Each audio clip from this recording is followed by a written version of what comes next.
vous êtes. Allez-y vous faire enculer. Allez vous faire enculer. Vos maudits. Vos maudits. C'est avec ça que vous voulez aller gagner le Paris Saint-Germain. Vous n'arrivez même pas à tenir face au pressing du Rayo Vallecano.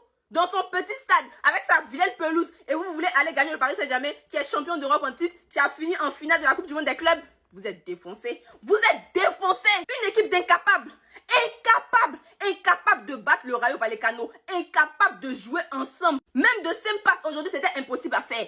Même de 5 passes, c'était impossible à faire. Aujourd'hui, on s'est fait balader. Aujourd'hui, on dirait que c'était nous, on était le Rayo Vallecano et en face, c'était le FC Barcelone en fait. Parce qu'on n'a pas joué comme le FC Barcelone aujourd'hui. On n'a pas joué comme le FC Barcelone aujourd'hui. On a joué comme des tocards. Mais bien évidemment que je vais les prendre un par un. Bien évidemment que je vais les prendre un par un. Pour commencer, Rafinha, tu as quel problème? Tes nattes là, ça tire trop ton cerveau. Aujourd'hui, ça fonctionnait pas. Aujourd'hui, il y avait un problème. Aujourd'hui, il a été nul. Il a été nul. Il était totalement en manque de lucidité. On ne le reconnaissait pas. Même pour faire une simple passe, il ne pouvait pas. À côté de lui, Dani Omelette. Lui, ce joueur en vert. Déjà, il passe son temps à se blesser. En plus, il est nul. Toi, tu es vilain et tu es nul pour mettre dessus. Quand ça vous prend sa longue tête pour faire contrôle orienté, là, il est le premier. Mais quand on le met devant le but, même face au but, pour marquer des occasions évidentes, il va jeter ça pour aller envoyer dans son village. Lamine Yamal aussi, lui, si c'est pas femme de 30 ans qui est de sa tête, c'est fait teinture blonde, on dirait spaghetti sur sa tête. Il était totalement déconcentré. Le latéral gauche du Rayo l'a locked-in. Il a verrouillé de partout. Il n'était même pas libre de ses mouvements. J'ai jamais vu mon équipe être aussi attentiste. Même les ballons qui viennent, ils ne se battent pas. C'est-à-dire que le Rayo pressait tellement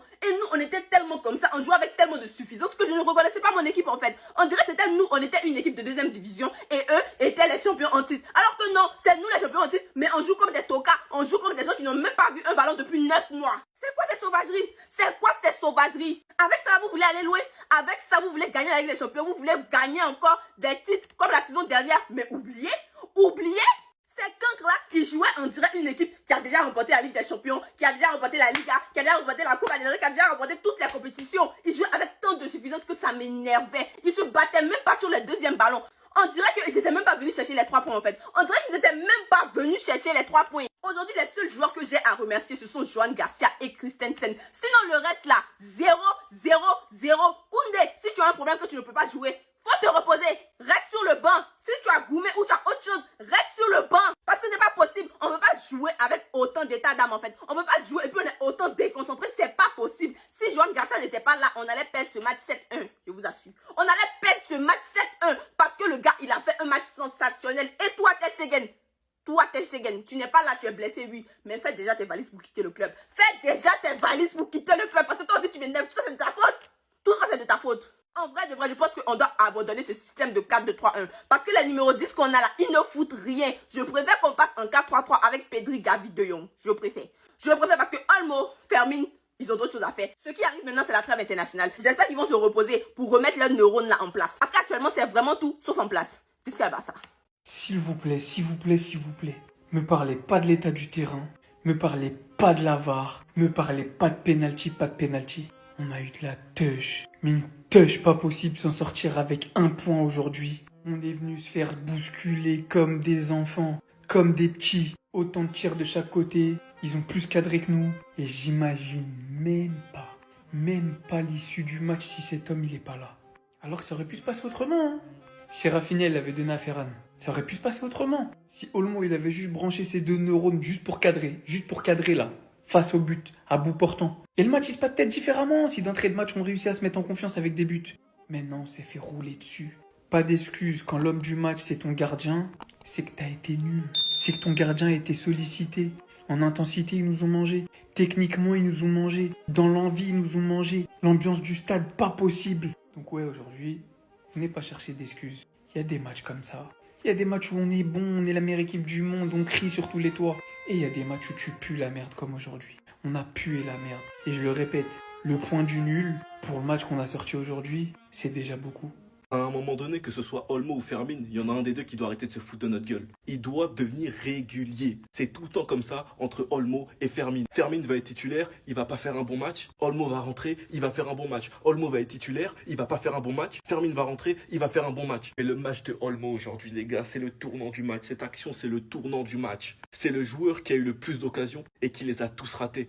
Olmo, en plus de l'avoir payé 60 millions, il n'arrive pas à nous enchaîner des matchs. Et c'est ça le problème, c'est ça qu'on lui reproche, c'est ce qui s'est passé l'année dernière. En plus des blessures, il n'était pas régulier. Et dans nos gros matchs, il nous a plombé. Je veux bien que Flick lui fasse confiance, mais entre lui et Fermin, il n'y en a aucun qui arrive à se démarquer de l'autre et c'est dérangeant. Parce qu'on change de titulaire tous les 2 matchs et il est là le problème. Et l'attitude de Lamine Yamal en fin de match, personnellement, j'ai détesté. L'attitude qu'il avait sur le terrain, j'ai détesté, il a craqué. Il est tombé dans le piège des matchs à l'extérieur. Et par moments, c'est lui qui prenait les mauvaises décisions, mais c'est lui qui se peignait auprès de ses coéquipiers. Comme une impression qu'il voulait débloquer le match tout seul. Et ça, c'est problématique.